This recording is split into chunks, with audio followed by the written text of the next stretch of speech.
Good day, everyone. Welcome to Esbert Joseph Seditas Avery's. Today is the 30th of March 2023, and today is also Shouter Baptist Day here in Trinidad. So, it's a holiday today here in Trinidad. So, I just take the opportunity today to rest and relax and also check on all my birds as I have the time today to do so. So today, actually, these youngsters are 21 days old. So they are approaching very close to a month. And by the time they reach a month, they're more or less in the clear. Because around a month, they would start rolling the seed, trying to crack the seeds, eat it for themselves. And by the time they reach 5 weeks, going into 6 weeks, they're already eaten for themselves, most more than likely. And you could try separating them. Ooh. Now you see that, right? I have to pay attention to these two youngsters. They, yeah, I will have to separate these two earlier as well because they're fighting the father and the father not really having it again. So it looks like most likely both of them might be males because the two of them fighting the father is just something that I have noticed from my experience. The males will be the ones always most likely turn out to be the ones that would be fighting with the father, right? So that's something I noticed. Now there are various ways because I keep getting this question: how do you identify male from female? There are various ways you can, right?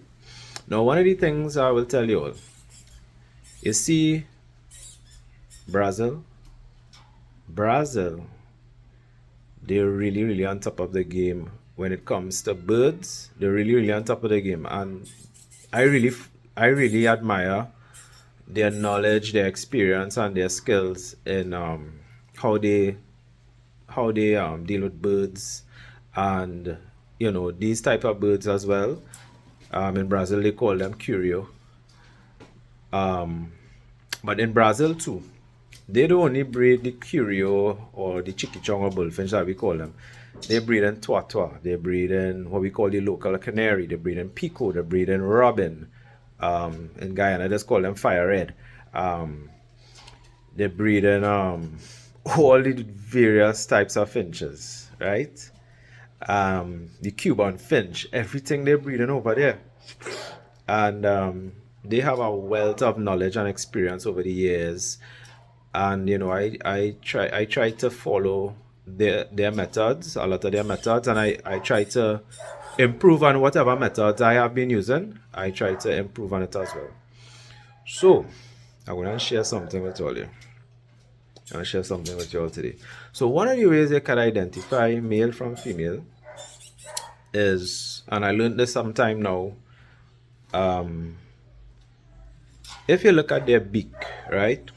So they have the top part of the beak, they have the bottom part of the beak. So where the beak join, if you draw a line through the center, so the top part of the beak, and running it straight across to the eye, because the eye will be at the side, not in front like us.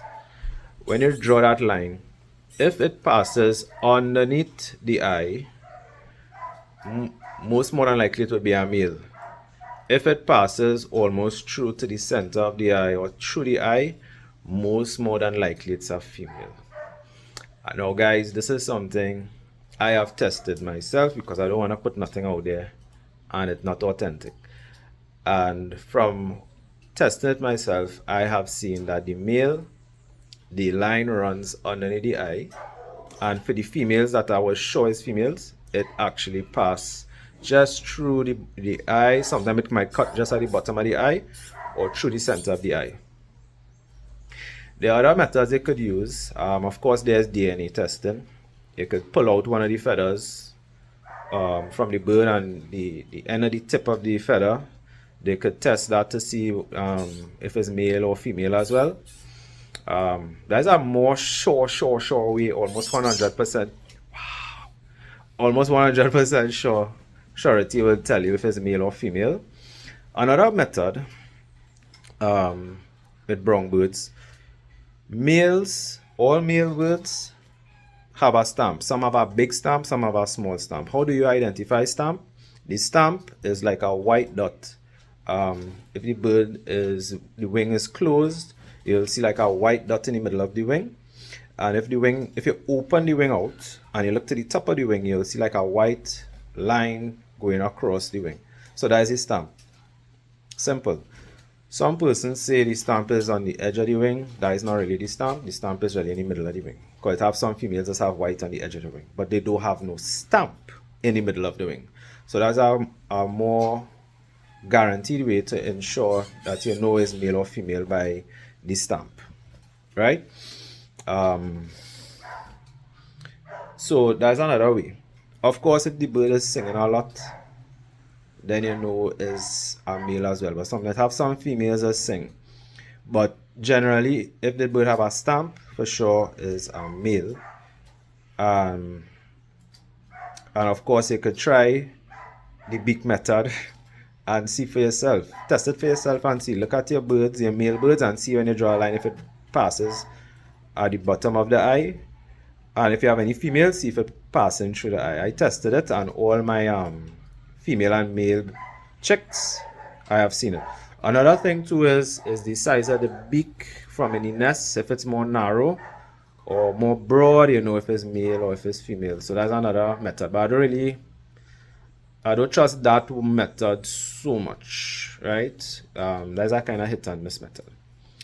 So guys, that's what I wanted to share with you all today. So I hope what I shared today was helpful and useful, because at the end of the day, I created this channel so that I could share information with you all to help you all be successful at breeding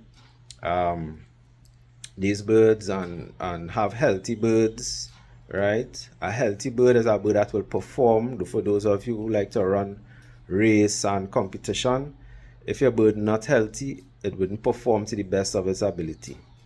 All right.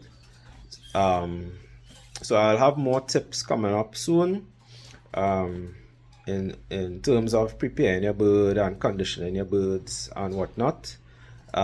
These birds should be getting ready to separate very soon, because you see how they're getting on already, right? So thank you guys for watching. Remember to like, subscribe, and share, and hit the notification button for more updates and videos to come.